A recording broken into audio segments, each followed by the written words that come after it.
been a while, isn't it? It has. Where have we been, Dan? This is the reality of when you do YouTube, but you're not full-time YouTubers, because we get about 70 odd views. That's it, you know what I mean? But yeah, life gets in the way, doesn't it? This is our first episode since we sat down at Christmas time with Harry. That's right. Yeah. That was a good day, that. Celtic were 4 points behind then. And we're now 3 points clear. We've won a cup. Dundee getting on? I think we were 10 back. We've fucking free falling ever since. It's alright though. This is the main reason I think why we decided to do it today. You need to get shit off your chest. I do. Yeah. This is and despite all the crap that we're going to get into with Dundee, thank God for St Johnstone, because you're still somehow only a point behind. You know what? I think it's going to be one of these podcasts today where there is going to be a lot of explicit language, right? So before we crack on, let's shatter the illusion again that this isn't live, because it's not, obviously. We're doing this, an hour before the Dundee Motherwell game, and the team's just come out. So who's up front? Declan McDade. Yeah. For those of them who don't know, do you want to inform him of his striking past? I mean, he's not got any. He's actually supposed to be a left winger. I use the word supposed to be because, frankly, he's pretty shit. And he actually spent time out on loan this season to Falkirk. And a club who have got a former Dundee striker up front. And they're in League One. Yeah. And he couldn't get a game at Falkirk. And now he's back at us and he's starting today. The natural progression from a League One mid-table bench, I think they're mid-table, Falkirk, aren't they? I can't say I'm that hot on League One. They're not great. So a guy who couldn't get a game for a League One team obviously now starts up front for Dundee in the Premier League. Of course. It's alright, and a lot's changed in the space of 3 months, man, hasn't it? Now we've got fucking Mark McGee at the wheel. Yeah. Well, not quite at the wheel. He's more up in the crow's nest because he's not actually allowed to be on the touchline. Jobs to the boys with Gordon Strachan and all that. Exactly. But let's not only sack McPake too late. Yeah. Well, maybe not even too late, because who knows, right? Who knows? You're only a point behind. But let's sack him and later. We've got a game in hand. Let's sack him later than we needed to. And not only that, let's bring in a guy who can't be in the dugout for 6 of at the time remaining 13 league games. Don't get me started. Don't get me started. It's literally his job for the boys. And it's boys with a H, because of course McGee's Celtic and Strachan was a Celtic manager. Yeah. Don't make me say it. It's good, that. Hail. The H stands for hail. But no, it was a weird one, wasn't it? It's getting farcical, mate, to be honest with you. I mean, you need a guy that's going to be leading from the touchline, and as you said, mate, Dave McKay. He's a good lad, but he was there during when McPake's been there, so it's like, well, what's the point in having another guy that could be at the touchline, whereas McGee isn't going to be at all. Realistically, we could be fucking even further behind. I think it's a miracle that you're still 1 point behind St Johnstone. But what difference is that going to realistically make with McGee on the touchline? You know what I mean?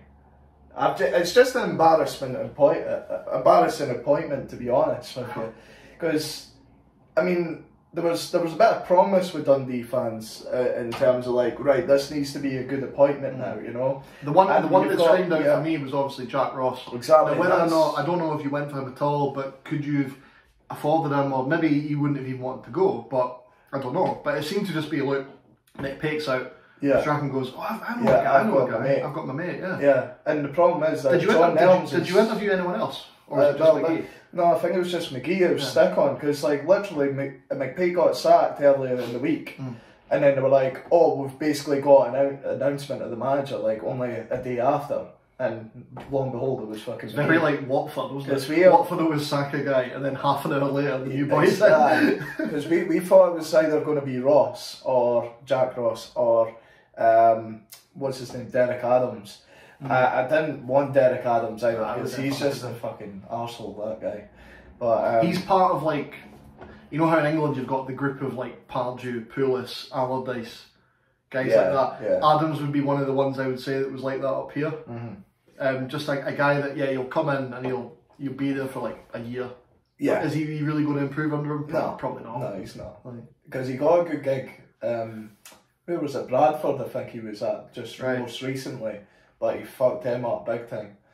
And then he's sat. I think he's only been there like 3 months or something. And got sat 3-4 You know what England's like, though. I know. It's worse than up here. But even when he was at County, he was an absolute arsehole. I just really didn't like him. Good thing the new County manager's a sound guy. But no. Let's not get into Mark and the But I mean, I'm just lost for words. It's been a fucking roller coaster ride this past 3 months, isn't it? Like, I've been saying it all year, and as you've seen if you've watched the vlogs and stuff, I've been at quite a few games where Dundee were marked this season. And again, you go into them and you just thought, what is the plan? There's no McPake had no tactics. You didn't really see what he was trying to do. And when things weren't working, he wouldn't really change it. Nah. And if he did change anything, it was usually too late. Yeah. And it was just like a ship without a rudder, I thought. And even still, yet again, the team's probably on paper worse than it was before January. Oh yeah, it is. And it's like, what's going on? Because that's Jason Cummins gone, who was top scorer for us, and he wasn't even getting a game. And then you've got Lee Griffiths. Well, say no more about him. Now he's dropped down to League One with Falkirk. Remember how happy you were at the start of the season? I mean, a lot of Dundee fans were, like all were. Remember Waggy and that as well. And sorry, I'm just going to shut that blind for you quickly. It's sunny in City in Scotland, of course. It's spring now. Lovely. How's that? Well, that's smashing that. Yeah. But yeah, it was one of them. But obviously, you got all the jokes on Reddit, our Scottish football at the time, because we are the purveyors of that website. It was like, Griffiths, if he's fit and motivated, he get 40 goals like he did like 6 years ago. But I know you always said it when Celtic, our very first episode when we were doing the Scotland team, and I don't want to Mystic Micah and all that, but it's like I did kind of see it coming. I think a lot of people would have said they would have been more in favour of Griffiths actually recovering by going to like a team like Dundee or that to recapture his form, I would say it was definitely worth the punt. Yeah. But I'm also glad that you got rid of him in January because it clearly wasn't working. So you've been able to use those wages elsewhere. Like the boy, was it Daly Campbell? Is it Daly Campbell's his name? Yeah. From Leicester. I went to the derby and saw him. He's a good player. He does look good. He's very raw though. Yeah. And you obviously saw that when he got sent off the other week. For like a daft tackle, but again, young kids can do stuff like that, and it's about learning from it. Harry and I obviously go to the games religiously, but I mean, the thing is where he's really getting caught out a lot is defensively. But you can see like going forward and that when he's on the ball, he is and with Dundee's sort of COVID injuries, if you want to call them that today, it looks like he's playing a bit further forward. So whether McMullen plays on the left, which is probably what I would do if I was the manager and played Daly on the right, just because he's a right-sided player naturally. He might be a winger, and even if Dundee go down, he would be a great player if you could get him back on loan. Doubt it, but he'd be a great signing for either league next season. But what was I going to say to you? Well, from the Livy game, I don't want to really speak about it that much, but he actually came on as a right winger. In that game, and he looks good because I think he's best going forward than he is defensively, as I just said there. But like you say, he's raw, and it depends where maybe if he is going to eventually break through Leicester, which I doubt it. But that would be like the position who's got in front of him there? Ricardo Pereira. Aye, he's not going to. He's getting a bit older, but again, I think there's another guy. He's not going to get in, and then you've got like Daniel Amarte after that. He's not better than him, so he's going to have to not be at Leicester to get games. It's whether or not Leicester think, if Dundee are in the Championship in Scotland, they prefer him to be at another Premier League club in Scotland, or because obviously Rodgers knows like this league's better than a lot of people give it credit for, despite him dominating up here. That's probably maybe one of the reasons why. He, and apart from McPake probably going up to, because apparently this deal was it when we played Dundee. Or was it McPake? McPake was at a game at Parkhead, and Rodgers was also there. And I can just imagine the conversation of James going, Brendan, right, despite my accent, I'm Northern Irish too, you're going to give us a hand? And he's like, I've got this young right back. Exactly. And then but yeah, I mean, we'll see. But the kid's definitely got a future. He's one of the few bright spots for Dundee. But and again, Adam always said this about Ireland's national team.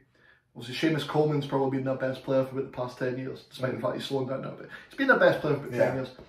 You're not going to win loads of games with your right back being the best player. Yeah, I know. That's the thing. I know. That's scary. That is scary. But I mean, he's been a shining light recently, and I think most Dundee fans would agree with that, because he loves that little through the legs, and he done a lot against United. And you see it a lot in the other games as well. He's good at getting out of tight situations, which is nice to have. Because he's grown up in Leicester. And he's comfortable on it, and that he's good at taking Mullen's been getting a few goals as well recently. Mullen, apparently he's rejected the contract extension, which isn't surprising, to be honest. Because he probably would get picked up by maybe Olivia or something like that, or you know what I mean? Because it's so frustrating to say, but they are an organised outfit. He's definitely an SPL striker. Yeah, and he's been scoring the odd goal for Dundee, feeding on scraps. Because you could see him and Bruce Anderson up top, that would be a good partnership. And he just let far too many goals. I know, mate. That's the problem. And we don't score enough either, so it's. But yeah, it's quite depressing just now as a Dundee fan. But we'll see how it goes this afternoon. What do you think? Do you think you can do it? Do you think you can stay up? I don't see why not, because St Johnstone are rotten as well. Or at least get in the playoff. Yeah, I think it's definitely doable to get in the playoff. But again, I don't fancy our chances against any of those championship teams. To segue onto that, I can't remember if we did it on a podcast or not, but we spoke, me and you earlier on this season about Arbroath, obviously, and how we thought maybe they might start slowing down a bit in the second half of the season, because no doubt people who have sent players there on loan will go, actually they're quite good, and called a couple of buttons. It's like that Newbley with Levy actually. So they have started to slow down a wee bit. They might still win the league, who knows, but I think they're only a point ahead of Kelly now. I'm sure Kelly have got a game in hand. I'm pretty sure that's right. Yeah, somebody told me that the other day. I've not actually looked at shocking research, I know. But apparently, it looks like they may start to fall a wee bit short. But obviously they'll be comfortably in the playoffs. Yeah. So are we foreseeing potentially an Arbroath Dundee playoff final? It's scary. And Arbroath to become the second biggest team in Angus. I don't fancy a trip to Gayfield. I don't think a lot of people would, to be honest. Ali would hate it after the last time we went. What's he said again? I just kept letting him go. It's cold, isn't it, Ali? It's not warm.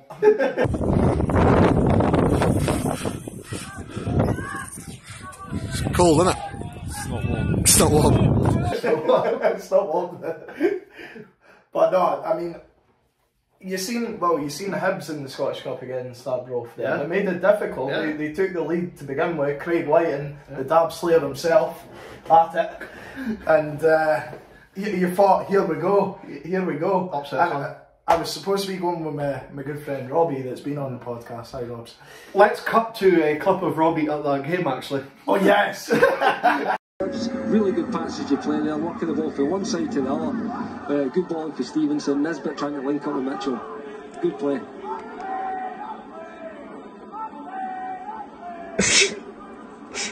And Swinger. But yeah, so we were supposed to be there together. But that wasn't very nice though, was it? No, it wasn't. He's only like 19, 20 and he's picking on him like that. I think it's maybe because he's Hibs tendencies. Yeah. Because obviously him and his brother were at Celtic. So apparently the story is that they were Celtic kids, but their granddad's a Hibs fan. Right. And apparently that's one of the main reasons that Lewis Henderson, who was the older one who won the cup with Hibs, wanted to go and loan to Hibs because it was his granddad's team. There you go. So they've got Hibs tendencies. They just love green and white. Look at that. Yeah. Knowledge. Full of knowledge.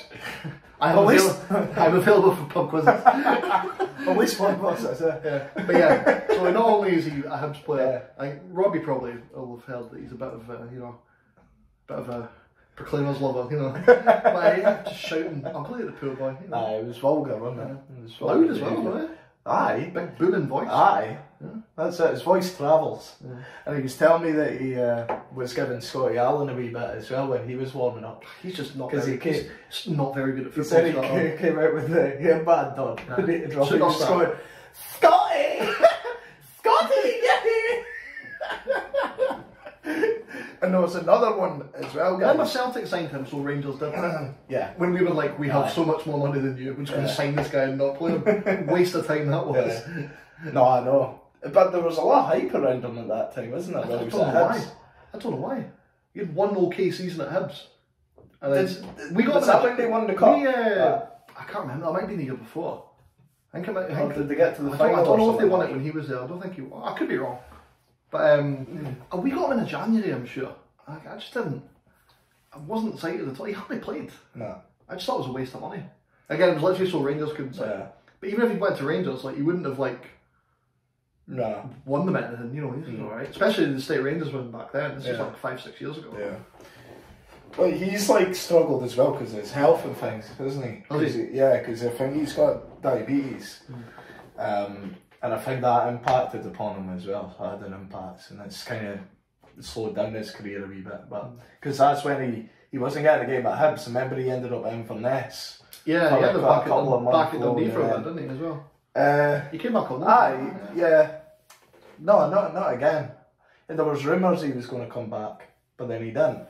He was on loan at you once though. Yeah, he was, mate. He was. Yeah. He was at us. That's what I was on about. Yeah. Aye. But no. Aye. Just to wind up United fans more. That's it. And you know what? He is technically a good player. He is like he could see a pass and he spots and it's. But yeah. But no, we're getting sidetracked. That's not like us. So that Arbroath game, unfortunately, I couldn't go because I got COVID. The vid. Robbie now has the vid. Otherwise, he was COVID. So. Yeah. Otherwise, we might have been at Hearts United today. Or the fact that you hate United and I can't. I hate Hearts. Nah. So I'm sorry, Robbie. It was a non-starter. Hate to break it to you. I know he was gutted to miss that one, but anyway, get well soon, Robs. I think you're out tomorrow anyway, so take care. Is he? He's out tomorrow because I think that's day 6 of isolation today, and then you get day 7. I might text him, get him involved for the pub tomorrow. Right enough, yeah. We'll give you a message, Robbie. Yeah. So anyway, look, we'll get back onto that tomorrow's fixtures later. On you go. Arbroath. No, so yeah, I mean Arbroath. You would take that now though, wouldn't you? Like a playoff. Like, yeah. The way things are going, you would take that. Going straight down again, 100%. But it's been a really frustrating season, Dan, because especially at the start, I think James McPake actually was playing some good football with us, and you could see it. We were dominating a lot of the games.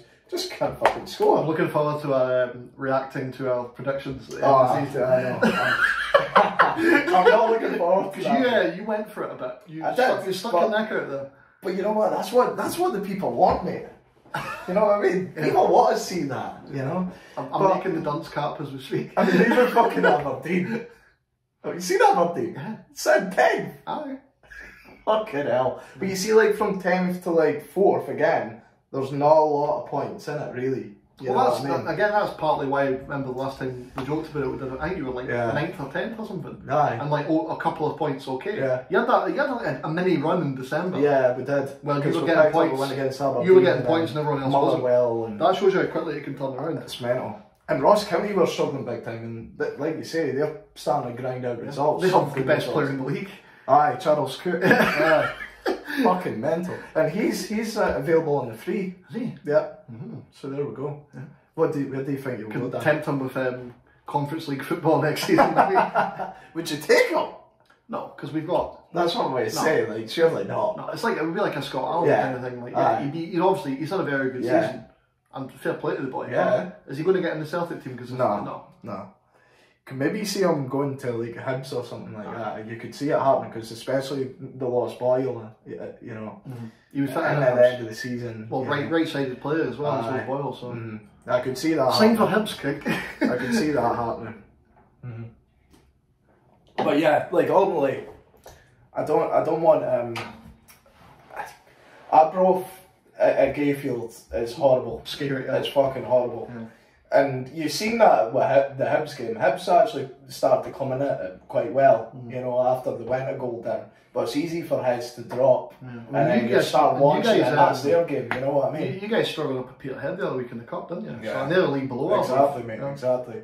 So it is worrying time just now, and it's not helping today with the boys out with COVID, like some key players, you know, and especially not having a striker today.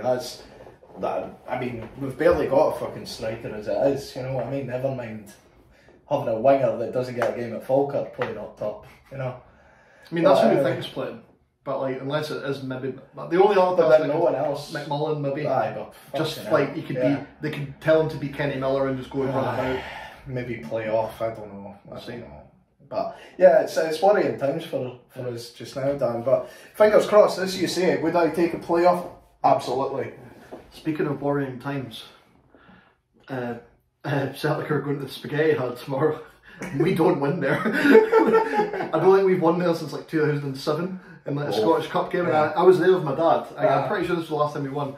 And Derek Riordan scored. Wow. Venegar Hesslink, I think, and Nakamura, I'm sure, got one as well. So I think we beat them 4-1. I'm sure Livy scored really early, and I was like, oh no. Yeah. And then we kind of got it round. Dundee legend Dan and Marc scored. And then, like I said, Riordan, Venegar and Nakamura scored. Yeah. But ever since, well, they've been up a while now. They have. Was it 4 years or something? Is it the fourth season, maybe, in the top flight? We've not won a game away at Livingston yet.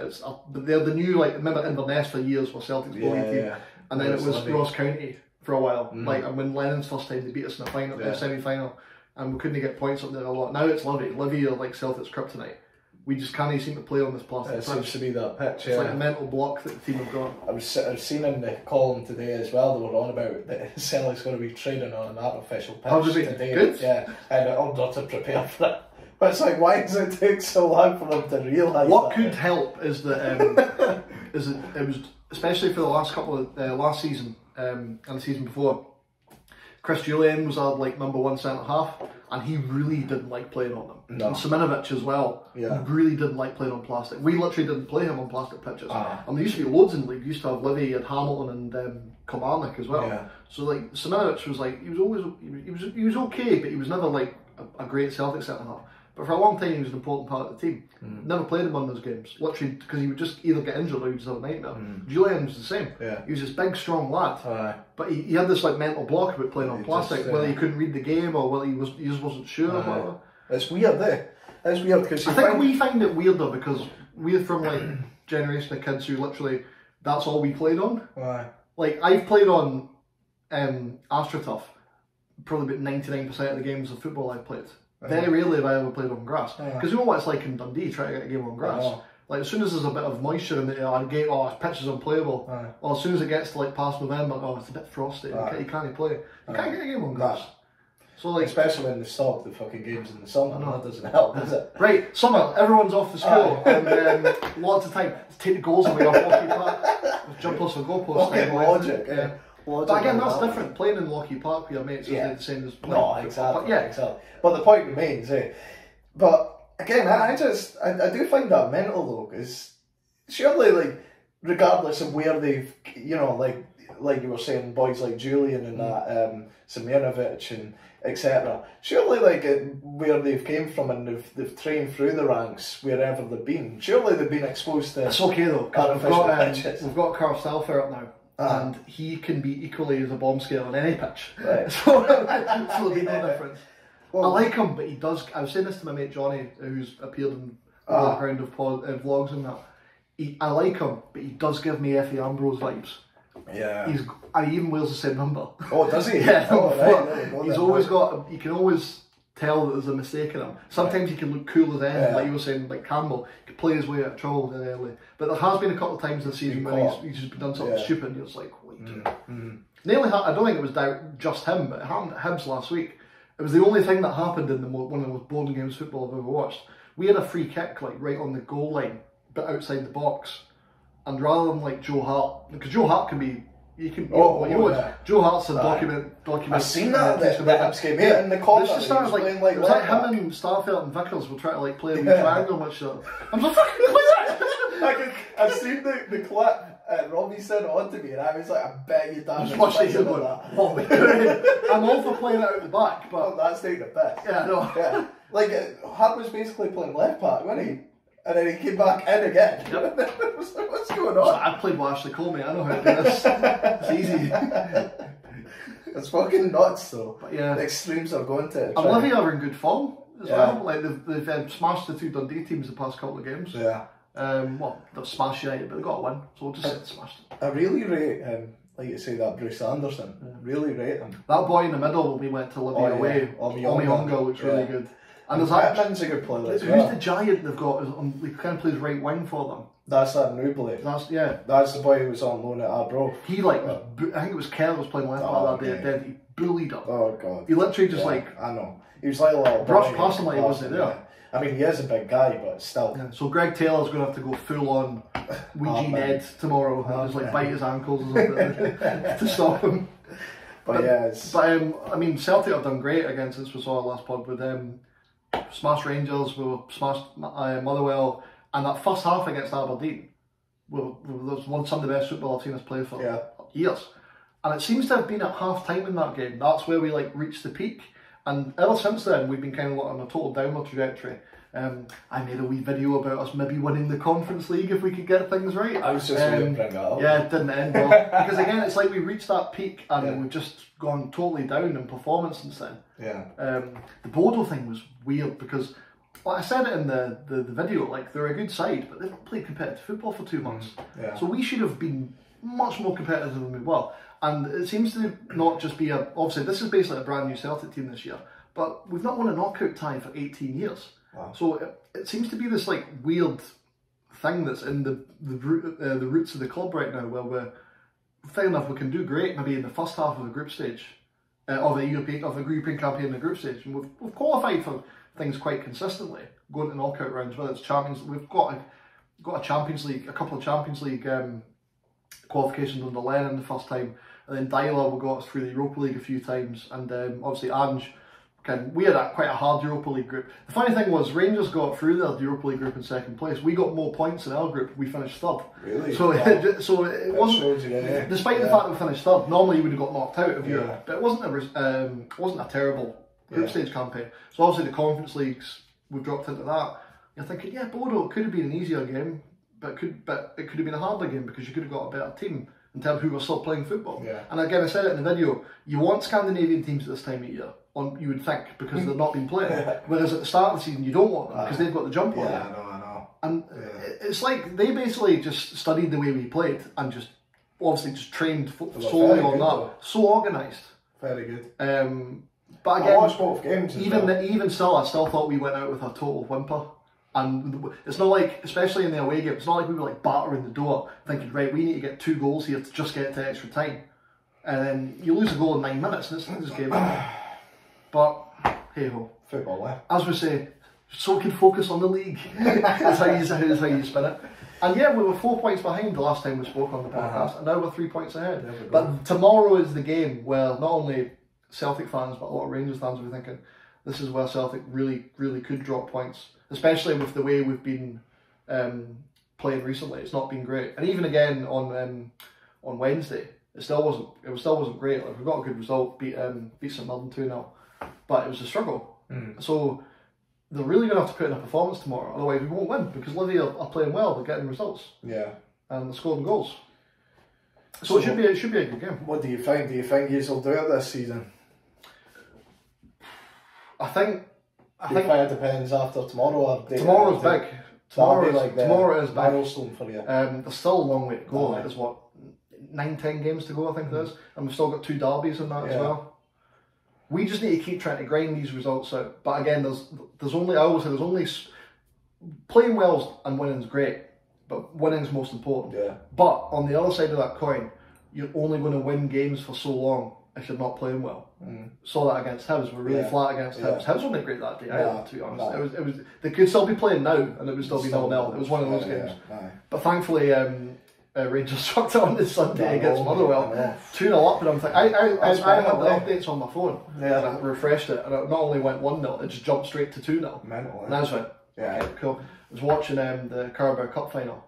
I got to half time and I was like, well, let's see how many penalties Tavernier got in the second half. It was 2-2. I was like, happy days, it's like today never happened. It was lucky. That was like a free week. That was the get out of jail free card, and that should have been the kick up the arse that they needed. But again, they still didn't look great against St Mirren. The big thing Celtic you just got a win though. Yeah, but the big thing Celtic missing is Kyogo Furuhashi. We're missing him so much. I know. He's Giacomakis, isn't he? We're missing Giacomakis as well. And again, one thing me and you always point out is that football fans can be very fickle and have short memories. Giacomakis was getting digged out for months because he missed 1 penalty against Livingston and we dropped points earlier on this season. I think it was an 0-0 or a 1-1, I can't remember. He missed the penalty, and for months it was like, oh, this guy's shite.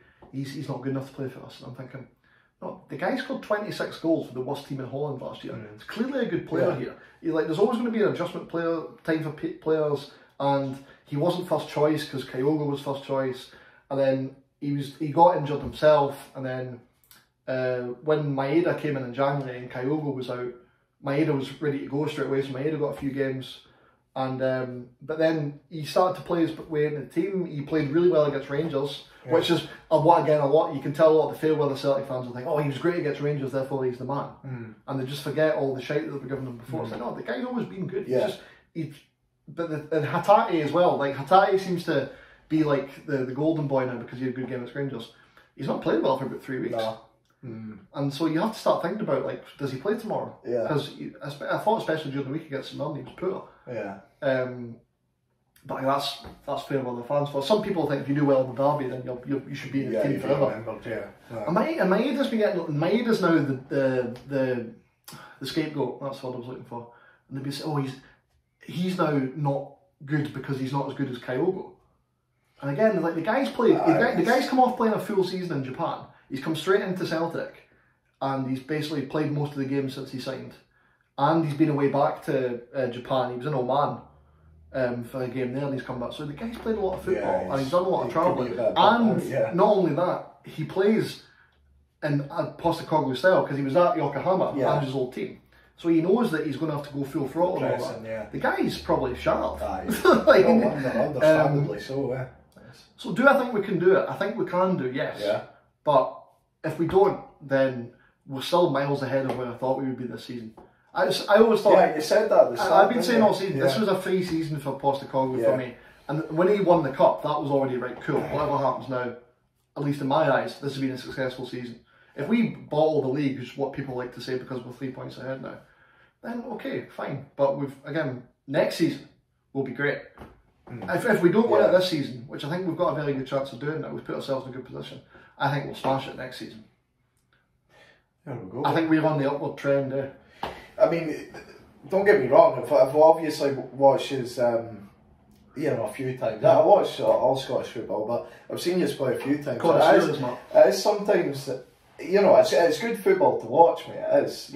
And who doesn't like a high press, win the ball back, and it's fast, and it shows that players actually want to play. They're buying the manager straight away. But like, you see what annoys me, right, is like a Dundee fan. The least that a professional footballer should be given is 100% when they play. That's what they get paid to do, train to be athletes, right? And just show that 100% willingness to compete for every ball, blah, blah, blah, right? But when you watch Celtic, that's what it's like. Like, they're hungry, they want... Most of the time. But, I mean, more so than when you watch, like Dundee or that, right? Then you're just like, well, what the fuck are they doing on the training pitch? I know. Like, and as you said, you hit the nail on the head when you've been to watch Dundee, and you've seen Dundee quite a lot this season, there's no plan, there's no structure. But again... And there's good players you can have good players and still fail. But the least they should be is fit. Yeah. And they should be given 100% effort, but it doesn't look like they are. I think it's because they don't know what they're doing. I don't think they don't know what they're meant to be doing, what they're striving towards. But anyway, I know, sorry I'm going off course a bit, but it's just like, that's what frustrates me, because when I watch it, it just shows that, I know that, it's a high press, and they need to be fit to do that. Yeah. But every team should be fit as fuck to be able to press one another. That's why you need to be organised and tactically astute as well. I get that. But what I'm saying is, it's just something frustrating to watch. Oh, of course it is, but anyway, I think that, like you say, you are on the upwards, but you do need to, I think you will obviously keep boys like Kyogo and that, because he's only just signed. Abada as well. Not seen him since January. But it was at the end of December. Those guys been injured since. But they are good players. Jota as well. That we'll see if you make that permanent. On the Jota front, I've got some news. What's that? I've not got around to checking it. Apparently, Benfica changed the manager recently. Yeah, aye. And this new guy has apparently kind of been putting the feelers out to Jota, saying, right. You know what? You've been doing quite well at Celtic. You might get a chance here next season. And this is why it's frustrating that Celtic just didn't get the deal done in January. Because the kid's, he's a Benfica boy. Yeah. If he knows that he's going to get a chance playing for his team, he's going to of course he will. Yeah. Me and you would be the same. Yeah, exactly, 100%. So why didn't we fucking sign him? But then again, we got... But I mean, that was in his mind though, eh? Yeah, but again, you have to put that in...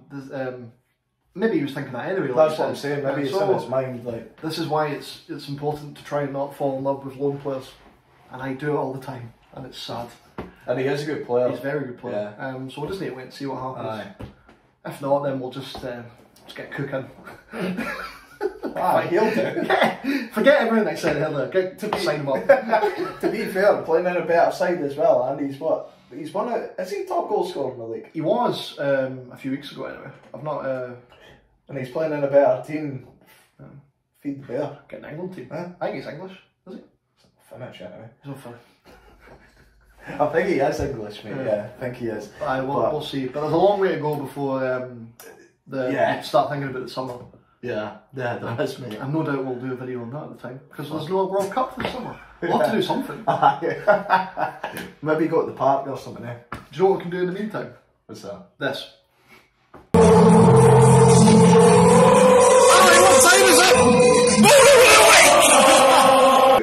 Baller of the week, eh? We're back again, guys. We're back again, and it's been a while, hasn't it? So yeah. And again, we were meant to have Ali on today, but he's not well. But he's not got COVID, so you know that's fine. He just didn't want to infect us with. Remember when people just had the flu? Good times. But that's what he's got. Oh well, Godspeed. So he was going to put in his baller of the week because I don't think we were doing it when we'd first interviewed him. Back in the early days. Yeah. Back in the pub. The early balance. Yeah. The early pub. I think because we've not done one in a while, we'll chuck one in each and we'll start filling up this team a wee bit. Okay then. Okay. Okay. I'll let you go first. Oh, because I think you've been itching to put this boy in for a while. Oh well, I think it's time, guys. I think it's time. There is a lovely vacant little spot at right back. Yeah. He doesn't even play there anymore. No, he doesn't. But you know what? I give him stick every single time I have a podcast on. But today's the day we stick good old Cammy Kerr in there. He's one of our own. Yeah. There's an awful lot of Dundee players in this team, by the way. No wonder. But yeah, it'd be rude not to put Cammy Kerr in there. You see what? Is he on the level of this man who you're putting in ahead of him at right back? Who's he? I mean, he's probably one of the reasons they're doing so badly because he's not been playing. Exactly. He's been out for a while, hasn't he? Yeah. By the way, it's Rooney. Yeah. But we've hardly ever mentioned him. Yeah. But no, you're actually right there. That's why they're struggling a lot because big aerial threat there as well. Scores goals for them. 99 solid. You know. Exactly. But no, Cammy Kerr. Tell you something, right? Harry's been raving about him to be at games recently, and I've been like, you know what, Harry, you've got a point. Yeah. There's been some times when.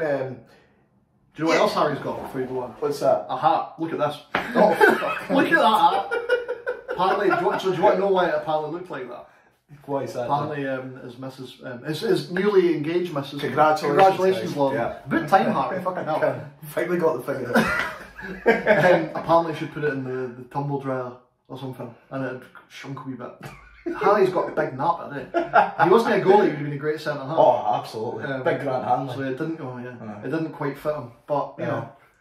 He's not going to waste a good hat. No, absolutely not. Especially not with full opportunities like that. But yeah, so you can rave about young Cammy. Yeah, you know what? As much as I give him stick all the time, I've got to say there's been some games where he's actually been he's been a standout for us. And I know that's not saying much because we are pretty shit, but I've got to say, from the games I've been at, he's probably been you put one of our better right players. Back. Most Dundee fans I spoke to probably say he's actually better. Yeah, no, he's better. I think it's because he has to concentrate more and genuinely do. Exactly. And for some reason, he seems to be better on his left foot. And I think when he does do his thing of I've got to face him on goal. Yeah, then he likes to just. Can I pass it back to the centre half for the goalie, or I could just turn around and boot it 180 degrees. I think that when he's on the left, when he does that, because he's turning inside the pitch, he doesn't kick out for a throw-in as much. It's nice to see, isn't it? So it looks like he's trying to play like a Hail Mary through ball to Mullen, but it's not, because he would be doing exactly the same thing on the right and just hitting it into the fucking Derek. But you know what? Scottish Philip. You know what, Cammy? He's a Scottish Philip. We went up yet the other way. No. Good fellow boy. No, but you've got to put him in there. What's your favourite park to practice throw-ins in? Dawson, isn't it? Dawson, yeah. It's a really long surface there as well, you know, so it's the most similar to dense park you can get. Is that right? Probably so. Is that the same dimensions? Exactly same, that's where he goes. Yeah. Practice those throws. Practice at the fake Kilmark. I mean, the only time it's paid off this season was the Hearts away game. Did you get Jason Cummins? Right? You know, Jason Cummins, baby, yeah. Oh, that was from Australian, Jason Cummins. Good, aye, mate. He's looking at getting into the national team over there. That's good. You'll get to the World Cup. That's some move for it, by the way. It's like free transfer to Australia. You can see it, can't you? You can see him in Qatar. You could. In yellow. Exactly. But no. Ange on the sideline in the stand going, fucking Jason Cummings, mate. Signs for Celtic next year. Rocket's just slipping them in. Yeah. See that? Well, connections. Actually, Connections. Yeah. Orange link. That's it. Won't get the green link anymore, sadly. Not yet. No. But, aye, so that's my introduction to Team of the Week there for this week. We've been talking about him and we've got a space for him. Go on then, Dan. Let's shove the boy Cook in. Oh, you put him in? Yeah. Aye, quite right. He's got an unbelievable season. We'll say it left. He's right. Well, we've got a space on. I know we've got a space on the right. Right. Okay. So we'll shove him on the right. I think that's what he plays for. Aye. I can change the formation. Aye, it's alright. It's okay. He deserves it. He's been great. We end up changing there, don't we? Yeah. Fluid. Total football. Aye. Lovely. But no, here he's been. You can't argue with that, Dan. Eh? Like his stats have been class this season, and a team that was struggling big time, Roskilde, he's certainly been one of the big factors why they've changed their recent form, isn't it? You know, and been picking up points. Him and that Humbo seems to be decent as well. Yeah. A man with a name that you would expect to find on pro clubs. Exactly. The kind of guy that Zach would call himself. He's hung low, isn't he? Hung low getting a message on the podcast. But yeah, nice to see guys like that exist in real life. Exactly, Dan, exactly. It's good to see. Good for the sport, is it? But no, it's been smashing this. We'll shove Cook in. We are not a strictly Celtic and Dundee podcast. A very weird mix in itself. But we'll just take a wee recap here. I mean, I'll put other players in that don't just play for Dundee. I'm big enough to do that. I only really watched Dundee, unfortunately. But no, it was good, Dan. And we'll get Ali's choice next time. Aye. You know what? I've actually got a wee challenge for our viewers. So earlier this week, I put in our chat, didn't I, Dan? Of what is your all-time... This is the kind of thing you should be putting on the Facebook page. Yeah. What is your all-time greatest 11, starting 11, right? And you know what, and I'll put yours up now. There it is, guys, right? What do you think of extra work for me in the edit. Sorry, Dan. Okay. But so, guys, tell me what you think, right? What would you change? Who would you have in your... You want to talk your about it? Well, aye, okay then, we'll just rattle off. Right, so, starting in goal, holy man for that slot, eh? GG Buffon. What?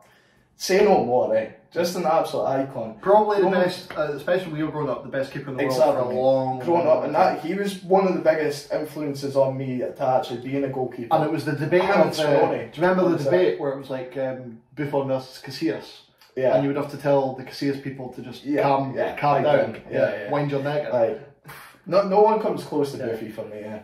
But Casillas won a Champions League, and it's like, yeah, but Buffon played better in the goal. Aye. They didn't win like Champions Leagues because Casillas was in the goal. You know yeah. But no, Buffy's the one, eh? And I think you agreed with me on that one. I agreed with most of your team. It was kind of hard to argue with. Yeah. So you had, and we talked about the Scottish Phil Lamb. Yeah. You put the German Cammy Kerr at left back, didn't you? I did indeed that. And you know what? I like young Phil Lamb was a left back. And we've got to remember, so as you'll already see, guys, obviously I'm keeping in the tradition of the Perfect Balance podcast, 4-2-3-1. right? So left back OGs no. Lamb, right? Again, icon. Yeah, I think of Lamb coming in from the left. It was opening game of the 2006 World Cup. I think it was first ever game at Allianz Arena actually. Yeah. He was cut inside and bent this amazing goal into the top corner. He was a Rolls Royce, wasn't he? And he could play anywhere. He could play left back, right back. Guardiola moved him at midfield. Fucking class. Yeah. It's class so on, good. Class on grass. Class on grass, as they say, Dan. And there's so many pillars in that team, though, isn't there? Yeah. Right back was Zambrotta. Zambrotta. You know what? I've always, as you know, I've always been more of a Barca guy than Real. Barca style of play. And I remember seeing him. I remember when Barca were playing United and that. Was that Rijkaard still manager? Or was Pep just overtaken by? I think it was still Rijkaard, yeah. Sort of mid-90s. Zambrotta was there. Yeah. But then I seen. Obviously, his time in Italy as well. I seen Zambrotta in the flesh, and I was just like. AC Milan he played for, wasn't it? Yeah. Materazzi was Milan, wasn't it? Yeah, that's right. Yeah. But when I seen him live, I was like, wow. Yeah. I think you appreciate players more when you see them live. You definitely do. But like, he was this fucking different level. And from all the standout names that were there, for me, I was like, he's fucking just different class. Speaking of Italians, yeah, who's in centre half? Oh, well, who have we got? We've got Maldini. Paolo Maldini. Wow. Just another leader. Yeah. And he just strolled the game, reads the game, knows where to be. And what was one of his sayings again? It was something like, again, I'll try and find the quote and put it up, but I'll try and paraphrase it. It was, if you've had to like slide and tackle somebody, then you've already failed as a defender because you should have been in the right position just to like take the ball off him. And it might have been him as well, or it might be another Italian. It was a very Italian thing anyway. Just put two Italian defenders. It's like the perfect game of football should end 0-0. And when you think about it, that's actually right. Because then the defence haven't made any mistakes, or shouldn't have made any mistakes, or any big enough mistakes to lead to a goal. Yeah. So, I mean, he's got to be in there for me. One of the greatest of our generation. Who did you have in there beside him? An absolute warrior of a man. And he's got the fucking hairdo to match. Big Puyol. Wow. What a man. He's so good, he's in your ultimate team. He is indeed, mate. He is indeed. I love Carlos Puyol. But, how good is Puyol? Yeah. Another guy who played right back for a bit when he was younger and he moved into centre half. You see, if you look at that team already, how many leaders are in there? Yeah, five. You know what I mean? Five captains. You know what I mean? Yeah. Easy. And you're just like, wow. Yeah. So, could you imagine Puyol just going in and storming in to get the ball? Even if Puyol and Maldini. But that's what I'm saying. Imagine if he fails to get it, right? Which he won't. No. But then Maldini's just there just to sweep up anyway. You know what I mean? So you're just like, that's that. Right? Anyway, now it's getting tasty. You know about leaders. Do you remember it was a Classico at Bernabeu and Barcelona defending a corner and a young Gerard Piqué sees an opportunity to maybe try and slow the game down or whatever, or like stop Real Madrid's momentum. So Real Madrid fans, and it was behind the goal, like Madrid have got their ultras behind one of the goals. Oh yeah. So I think one of them had like chucked a lighter on. I don't think it hit Piqué, but it was like just landed at the side. Young Piqué's like, oh ref! And he's waiting to go to the ref. One of those Madrid bastards was throwing away at me. Puyol literally goes, fucking defend the corner. And I'm like, yes, my guy. What a guy though. He's like, honestly, I didn't give a shit, mate. Fucking get on with it. Mark Benzema. You know, this was him. Okay. What a guy though. Honestly. Imagine that now. Oh, I'd be like, exactly.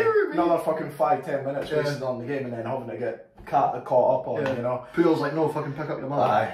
But that back five there is insane. To me, anyway. But let me know, anyway, guys, so far, right? So, anyway, in midfield. Two sitting. Another class on grass, innit? Pirlo. Deep line playmaker on support. Is that what we're going with? It's just beautiful, isn't it? Imagine him just dropping it, come and get it, eh? Remember his penalty against Celtic legend Joe Hart? Joe Hart's going to go like,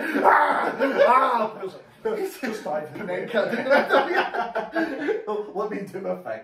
But just oozes class. Did it for years as well. Beautiful man. Did it for years. Fucking just aged like a fine wine, didn't he? And he just strolled the game. He's playing PlayStation on the day of the World Cup final and all that. Just chilling out before the game. Just brilliant, eh? And he goes out and is, again, the best in his position for, 10-15 years. Just an absolute baller. Yeah. And again, I wish I'd seen him live. I don't know if you ever seen him live. I did. Did you? I had not only did I see him live, I saw him score a free kick for Italy in a tournament. Wow. So remember when I went to see my cousin 10 years ago now? I went to Poland. Stayed in Wrocław, which is in the south of the country. And we got a train up to Poznan one day. Yeah. And I saw Croatia versus Italy. 1-1. Pirlo scored a free kick, and Mandzukic scored this mental goal, really stretching the ball on. Score. Great game. Yeah. Again, one of the best games I've seen, just because of so many good players. We know Croatia have always got like a solid team. And that Italy team got to the final that year. So yeah, very, very good. There you go, mate. I'm jealous. That's fucking wow. But yeah, next to him, Zizou. Zinedine Zidane. Wow.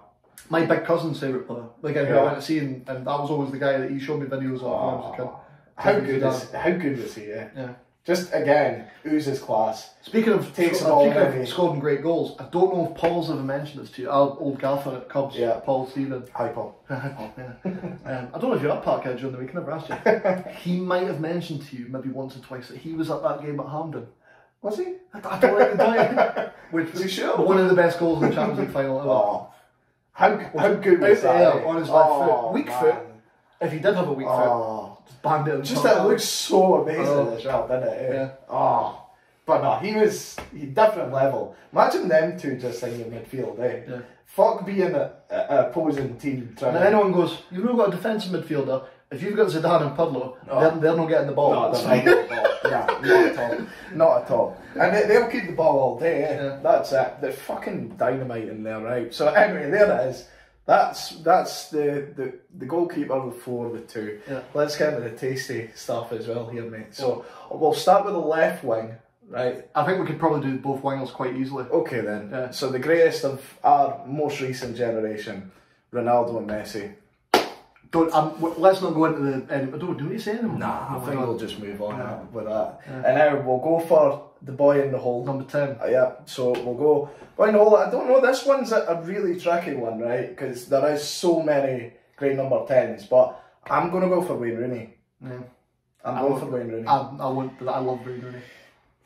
I mean, with the age he broke through at 16. Coming on. Remember the name. Yeah, exactly. And he does that that was like one of the greatest Arsenal teams at that time as well. One of the best Premier League keepers ever. They had like Vieira and everything at that time as well, didn't they? Yeah. And Henry obviously mentioned it as well, like this guy coming on. I don't know if you guys have seen the documentary, but it's very good. I need to watch it. I've seen it. It's very good. Yeah. Ross recommended it. Good. Ross recommended it. Yeah, it's good. I watched a very good documentary yesterday. It was about the Nottingham Forest team of Brian Clough that went on to win. Seen that, mate. Did you watch it? I believe in baby. Yeah. It was good. That was good. Yeah, it was good. Watch that as well. Yeah. But Wayne Rooney, class. I mean, do you think he was underrated? Yes. Yeah. Yes. Absolutely. Do you think it's just because he was English? I think he's rated. I still think he's underrated. Yeah. I don't think people realise how good he was. Yeah. Don't even think England fans you don't become England's all-time top goal scorer and Manchester United's all-time top goal scorer without being one of the best players of all time. You don't. Nah. To score more goals for Manchester United than Bobby Charlton. And what was it Zach had said as well? Zach had said in the chat that he didn't even think he was a natural finisher or something, did he? Wait, Rooney Rooney underrates himself. That's what he's saying. Rooney doesn't realise how good Rooney was. A ridiculous amount of goals. Yeah. And even like in the later stages of his career when he was moving back, how good was he? Rooney was so good that when he decided to work on his heading a bit, he then scored like over 10 headers in the Premier League that season because he wanted to score more headers. So he just went and did it. But again, I don't think there's much of an argument there for putting him in. Love Wayne Rooney. You don't get any argument from me. Nah. Love Wayne Rooney. And then up top, one about seeing players live as well. Yeah. I think only got the chance to see him play once from what I can remember. I've never seen Manchester United him as well, mate. I saw England v Scotland at Parkhead. Oh, did you? And again, he was brilliant. Class. He scored 2 goals in the second half. And apart from that, he just ran the game. Yeah. Unbelievable player. What do you expect, isn't it? Hey, but he was a class player. Up top, again, we've had a lot of good strikers, haven't we? Really good strikers. So the one who missed out, who I said to you maybe was the only one that you maybe could have argued, was R9, Ronaldo Nazario. Yeah. But I did agree with who you put him. Now this one's interesting, but I went for Henry. Yeah. Thierry Henry. Yeah. How good was he at Arsenal? Yeah, memories again. It's obviously nostalgia for guys like who are a certain vintage like me and you. That's the one we grew up watching on Match of the Day every week. And he just scored rakers all the time, and was just head and shoulders above everyone. I thought, like when you watch Match of the Day, he was just the man, was he? He was just the man. And to go against my earlier argument for putting Buffon in ahead of Casillas, Henry did win a Champions League in whereas maybe Ronaldo didn't. So you could maybe argue that's why. But did Henry do it for? He probably did it for a bit longer at the top level than Ronaldo as well. Yeah, and you could argue that Ronaldo arguably underachieved in Europe. Yeah, because he didn't win a Champions League with the teams that he played for. That's that Real Madrid team. Yeah, that's the funny thing. The whole Galactico thing at Real Madrid. When Perez was there the first time, he didn't win a lot. No, that team full of stars, they didn't actually win a lot. The one won Champions League, but that's when it was before it really got going. By getting guys like Ronaldo and Beckham and that in. It's not like it was a bad team. We still had Zidane, Raul, players like that. Fernando Hierro just chilling at the back, But they didn't arguably make that team much better. It was like a team of stars rather than a star team. Yeah, I like that. Whereas the second wave of Galacticos then won the 3 Champions Leagues in a row. Yeah. But Thierry Henry was amazing. Class. Yeah. Absolute class. And I just think that team there's been a lot of boys that has missed out. The standard of striking, again, how good the English League has been for basically our whole lives. He was the best striker in an era where the Premier League had ridiculous amount of strikers. And not only that, you look at around about then, it was English strikers especially. Obviously I'm a big True Geordie fan, and they often debate about, again, they're maybe 5 years older than us, so they'll talk about late 90s, whereas me and you are early 90s. And you get it, how good the standard of strikers were. Back then in England, you had Shearer and Sheringham that were the England players, right? But then the players underneath it, Andy Cole, Ian Wright, Les Ferdinand, they weren't even getting into the bloody England team, and they were all playing every week for their clubs. And there was so many good fun. And then Van Nistelrooy and Bergkamp was also at Arsenal and players and Michael Owen. Yeah. Robbie Fowler, there's not 2 other English boys. What about that? Phillips as well? Kevin Phillips, Sunderland legend. Won the Golden Boot in 2000, and then Larson won it the year after. But yes, the standard of strikers in the Premier League at that time was so high. But Henry was the best. Yeah, in my opinion, he was. He was. So I can't really argue with that. Say no more. Dan loved my team. Well, what do you think, guys? I had Larson in, maybe Tierney. I put Lamp right back.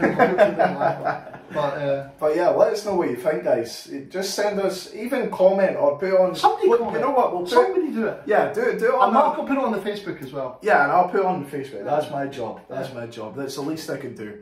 But yeah, I'll put it up on the Facebook page. And guys, come on, let's come on, comment, engagement. Ring that bell, Dan. Engagement Harry did to Lund. Exactly, yes. Keep the theme going. Ring that bell, all that good stuff. And until next time, keep it balanced. Smashing.